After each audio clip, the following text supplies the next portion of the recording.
तो जय हिंद बाबू, कैसा आप सभी लोग। स्वागत है आपका अपने चैनल समर विद परफेक्शन पर। तो बाबू आज हम लोग कुल 6 दिन फिर से मिल रहे हैं। क्यों नहीं मिले वो बात तो बाद में देखा जाएगा। अब मिल तो रहे ना, ठीक है। अभी फटाक से आते हैं बिना किसी बातचीत के अपने मुद्दे पर, ठीक है। हमारा जो मेन टॉपिक है ना, अब वो है हमारा भाई नवी अनुसूची। नवी अनुसूची में हमारा क्या है, भूमि सुधार। पिछले पार्ट से हम लोगों ने भाई सारी अनुसूची के बारे में पढ़ लिया था, तो अब हम लोग पाएंगे नवी अनुसूची के बारे में, ठीक है।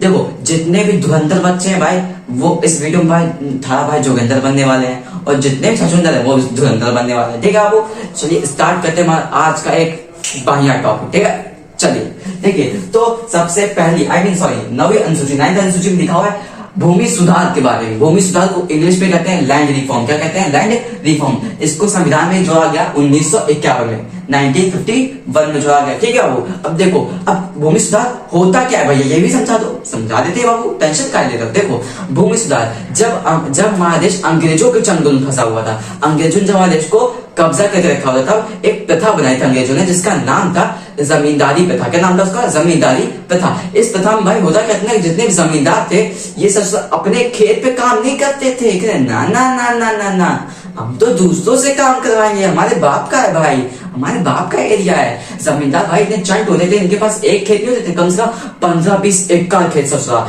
इतना होता था कि इनके यहाँ छाती पे भी रख दो ससुरा कम ना हो भाई, इतना रहता था भाई। तो अब मान लो कोई एक आदमी, एक दूध वाला 100-200 भैंस एक साथ रखेगा, वो मैनेज कर लेकर एक अकेला आदमी नहीं करेगा ना भैया।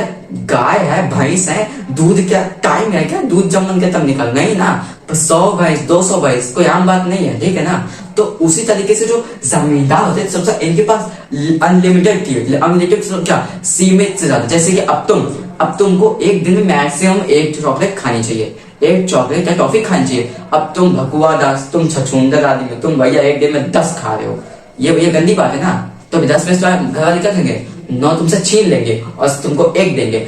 सिर्फ उसी तरीके से अभी जो भूमि सुधार है ना, तब सरकार ने फिर क्या किया भाई, जब हमारा देश आजाद हो गया, तब मैं बता रहा हूँ, जब हमारा देश आजाद हो गया तब सरकार ने क्या किया भाई, सोचा यार कि देखो हमारे देश में भाई देखो फसलों का, अनाज का उत्पादन बहुत कम है यार, और जो गरीब है वो भी भूखा मर रहा है, और जमींदार है भाई वो गरीबों से भाई काम करवा रहे हैं भाई, उनको मार रहे हैं, पीट रहे हैं भाई, और काम करवाने के बाद पैसे नहीं दे रहे हैं यार भाई ना। जब भाई जमींदार मजदूरों से काम करवा लेते थे तब पैसे नहीं देते थे, और लगान मतलब किराए के रूप में क्या करते थे भाई, अभी टाइम में क्या होता है, रेंट लेने के लिए क्या करते हैं भाई, पैसे देते हैं। मान लो 350 रुपए अगर एक कमरे का है, तो तुम रेंट किराया अगर 350 है, तो तुम कितना दोगे? 350 रुपीज दे दोगे भाई घर के मालिक को। अब ये लोग क्या करते थे ना, ये लोग भाई सोचते थे, ये लोग ये कहते थे कि पहले मजदूर पूरा अपना खून पसीना धूप में बहा कर साला दिन भर हल चला के, वो भगवा दास आदमी कोलू के बैल की तरह भाई दिन भर अपना चलाता था हल। फिर उसके बाद क्या करता था भाई, वो अनाज लाता था, कहता था मालिक अनाज हो गया 100 किलो अपने गेहूं भैया इस पर निकाल दिए।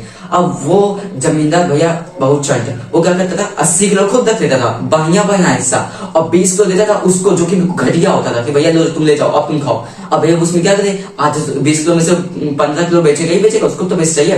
बच्चा 5 किलो को 5 किलो उसके पास ना बचे वो भी वो बेच दे भाई, लेकिन खाने के लिए चाहिए तो बस 2 वक्त की रोटी मिलती थी भाई सारा। इसी चक्कर में इसी चीज को खत्म करने के लिए, ताकि जो भारत है यहाँ पे अनाज का उत्पादन बढ़े, और दूसरी बात गरीबों पे अत्याचार कम हो, मतलब कि अत्याचार बंद हो जाए, और जो जमींदार है इन लोगों को अपनी असली औकात दिखा दी जाए। इसलिए भाई जब हमारा देश आजाद हो गया अंग्रेजों से, तब हमारे संविधान में भाई लाया गया भूमि सुधार, लैंड रिफॉर्म। और कौन से 1951 में, 1951 में देश का बाद चालू हुआ। 26 जनवरी 1919 को 50 को देश आजाद हो गया था, उसे ठीक एक साल बाद 1951 में लेकर आ गया भूमि सुधार, लैंड रिफॉर्म। अब इसमें ये कहा जाने लगा, सरकार ने भाई जमींदार से बिल्कुल ढंग से कह बाबू देखो अब तुम आ जाओ कायदे में, क्योंकि अब आ गया संविधान, तो ना तुम्हारी चलेगी ना हमारी, तुम कायदे में रहोगे हम फायदे में रहेंगे, हम फायदे में रहेंगे तो किसान फायदे में रहेगा, तुम भी खुश हम भी खुश किसान भी खुश। जैसे हम तुमको पढ़ाए तो हम भी खुश, तुम पढ़ो तुम भी खुश, तुम पढ़ो तुम्हारे घर वाले खुश। उसी तरीके से अगर सरकार खुश तो जमींदार खुश तो किसान खुश। कुल मिला के भाई सब लोगों को खुश करने के लिए भूमि सुधार लाया गया, लैंड रिफॉर्म लाया गया। इससे भाई 3 सबसे बढ़िया काम हो गए भाई, कुछ काम बहुत बढ़िया हो गए। पहला, भारत आत्मनिर्भर हो गया भाई, भारत आत्मनिर्भर भारत बन गया। इसको किसी का झोली भरने की जरूरत नहीं पड़ी। जैसे अमेरिका के पास पहले फैलाता था भाई झोली, भैया हमको गेहूं दे दो, अनाज दे दो, अब नहीं फैलाता। अभी कहता है भक्त ससुरा अब हम आत्मनिर्भर तुम्हारे पास आएंगे क्या, जाओ निकलो ससुरा हम तुम्हारे पास आएंगे। हाँ ऐसे नहीं, समझे ना बाबू। तो इसीलिए अब जो इंडिया है ना ये आत्मनिर्भर भारत कहलाने लगा। क्यों? क्योंकि ये इसके अंदर पावर आ गई है भाई, इसलिए अनाज भी खुद उगाने लगा। दूसरा, गरीबों में भाई शोषण भी कम हो गया। और तीसरा भाई, जमींदार के पास भाई जितना खेत होना चाहिए उसके पास उतने ही खेत हैं, ठीक है ना। सरकार ने कह दिया भैया देखो तुम हमारे अपने जितने खेत तुमसे तुम्हारे पास ज्यादा है, जैसे तुम्हारे पास 10 चॉकलेट थी तुमको सिर्फ एक मिली जो कि तुम्हारे लिए अच्छी है। उस तरीके से अगर जमींदार पास 10 एकड़ 20 एकड़ खेत है तो उसमें से उससे मैक्सिमम ज्यादा उससे उस जमींदार से क्या कहते हैं, सरकार ने उसकी जमीन छीन ली। बोला तुम्हारे पास पैसा है, इन लोग पास कुछ नहीं है, तुम दूसरा खरीद लेना, इन लोगों को हम देंगे। फिर सरकार ने क्या किया, जमींदार चीनी मस्त आधे आधे पीसेस में बांटा बराबर बराबर, और पूरे गरीबों का जाओ जी लो अपनी जिंदगी, जाओ मजदूर जी लो अपनी जिंदगी। जैसे साधु ने कहा जा सिमरन जी लो अपनी जिंदगी ठीक है ना, वैसे ही सरकार ने कहा जाओ मजदूर जी लो अपनी जिंदगी। ठीक है बाबू, देखो अब यहाँ तक हमने बात भूमि सुधार के बारे में, मतलब लैंड रिफॉर्म के बारे में। अब आते हैं हम लोग दल बदल पे, किस पे, दल बदल के टॉपिक पे। ठीक है, दल बदल भी एक बढ़िया टॉपिक है, और ये किसमें, 10वीं अनुसूची में है। ठीक है, किसमें, हमारा 10वीं अनुसूची में है। ठीक है ना, तो देखो 10वीं अनुसूची में देखो हमारा दल बदल के बारे में लिखा गया। दल बदल का मतलब क्या होता है जानते थे बाबू, हम बताते हैं, तुम टेंशन मत लिया करो। पता है हद से ज्यादा टेंशन लेने से आदमी पगला जाता है। अगर एक बार आदमी अगर एक बार आज भगवान ने आदमी के डिलीट ऑप्शन पे क्लिक करा तब तो फिर रिसेट का भी ऑप्शन नहीं है। इसीलिए ना हम टेंशन लेते हैं और ना हम तुमको टेंशन लेने देंगे बाबू, ठीक है ना, क्योंकि हम भी तुम्हारे एज के हैं, हम तुम्हारा दर्द दुख सब समझते हैं, इसलिए तुम भी टेंशन मत लो, हम भी टेंशन नहीं लेंगे। फिलहाल दल बदल देखते हैं। दल बदल का सीन क्या है, देखो बाबू, जैसे अब एक एग्जाम्पल के साथ समझते हैं। देखो इसको एग्जाम्पल का सिंपल भी समझा जा सकता है। जैसे कि अब अगर तुम किसी भी पार्टी से चुनाव लड़ रहे हो, जैसे तुम किसी पार्टी से चुनाव लड़ रहे, जैसे कछुआ छाप पार्टी, आंधी छाप पार्टी, मद छाप पार्टी, तूफान छाप पार्टी, बवंडा छाप पार्टी, तारक मेहता छाप पार्टी, बालवीर छाप पार्टी, जो भी तुम जिस भी छाप से तुमको मतलब है, मुर्गा छाप पार्टी, कछुआ छाप, खरगोश छाप, तुम उससे भाई। लेकिन देखो बाबू जब चुनाव हो जाएंगे, मतलब जब चुनाव तुम जीत जाओगे उसके बाद तुम पार्टी नहीं बदल सकते, समझे। हाँ वो बात अलग है कि अगर मान लो तुम अभी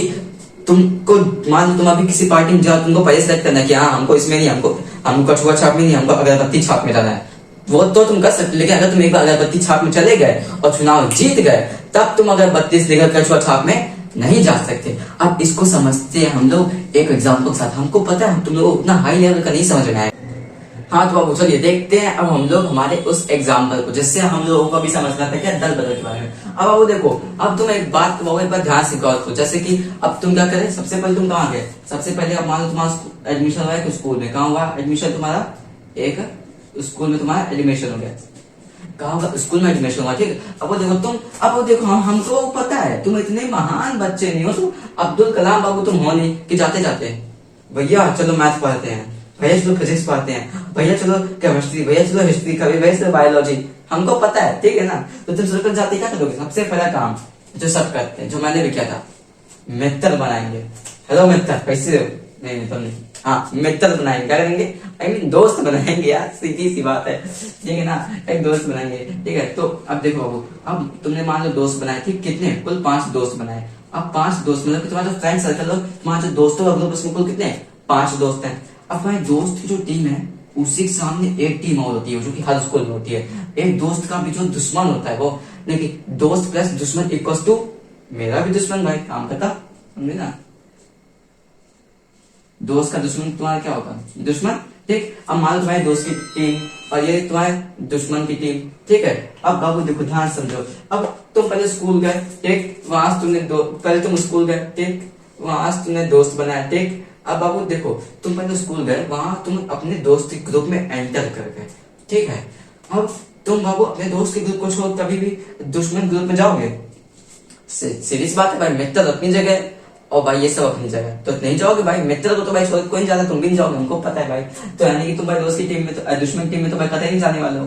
तो बाबू ठीक है, दुश्मन की टीम में तुम कतई जाओगे, मतलब कि अगर तुम एक बार दोस्त की टीम में घुस गए तो फिर तुम बाबू दुश्मन की टीम में नहीं जा सकते। ठीक उसी तरीके से अगर तुमने स्कूल में सबसे पहले एडमिशन लिया है तो अब वो तुमको देखना है बाबू कि अब तुमको कहाँ जाना है, तुमको सबसे पहले दुश्मन में जाना है या फिर दोस्त में जाना है। ठीक है, सेम उसी तरीके से अगर तुमने एक बार अगर तुमने किसी भी पार्टी में गए और चुनाव जीत गए तो उसके बाद फिर तुम पार्टी नहीं बदल सकते। हाँ, उससे पहले भले तुम देख लो क्या मुझे अगरबत्ती वाले नहीं, कछुआ वाले में या फिर जिसमें भाई जाना है। ठीक है ना, वैसे आज की वीडियो में नई नई पार्टियां भाई अनलॉक्ड हो गई भाई ना, कछुआ चाप पार्टी, मदर चाप पार्टी। ठीक है, ये था दल बदल के बारे में। ठीक है, अब पढ़ेंगे 11वीं अनुसूची पंचायत के बारे में बाबू। ओके ब्रो, टेंशन नहीं लेने का, ये बता देंगे। ठीक है, पंचायत देखो बाबू, अब सबसे पहले तो जल्दी जल्दी कमेंट करो कि तुम्हारे घर का जो मेन आदमी है, जो मेन आदमी जो कि सब कुछ देखता है वो कौन। जल्दी जल्दी जल्दी जल्दी कमेंट बॉक्स में कमेंट करके बताइए कि आपके घर का जो मेन आदमी है वो कौन है। पापा है, मम्मी है, दादी है, कौन है? जल्दी बताइए। मेरे घर का देखो भाई पापा है, ऑफ कोर्स सबके घर के पापा होंगे। हाँ हाँ भाई, वो अलग बात है कि आपकी मम्मी हो गई है ना, हाँ, मम्मी का चलता है वो अलग बात है, पहले नहीं पापा का था, हमारे लिए पापा का ही भाई। ठीक है, देखो जिस तरीके से घर का काम संभालने के लिए मेन आदमी पापा होते हैं भाई। देखो पापा जब तक पैसे नहीं लाएंगे मम्मी को देंगे तो मम्मी सामान कहां से देंगे, तो मेन आदमी कौन? पापा हो गए। ठीक, उसी तरीके से अब जो गांव का काम होता है, जैसे गांव में नालियां साफ करवाना या फिर नाली कहाँ जाम हो गई है, कहाँ गटर है, मतलब कहाँ गटर बनवाना चाहिए, कहाँ नहीं, कहाँ गटर क्यों जाम हो रहा है, पानी क्यों नहीं आ रहा है, पानी क्यों नहीं आ रहा है, और सड़क रोड मतलब बेकार क्यों है, और भाई चुग्गी जो भाई गांव में साफ सफाई कुछ कांड हो गया, कुछ काम हो गया, कुछ भी हो गया तो उसका काम कौन देखता है? पंचायत देखती है। पंचायत में भी एक मुख्य आदमी होता है, कौन?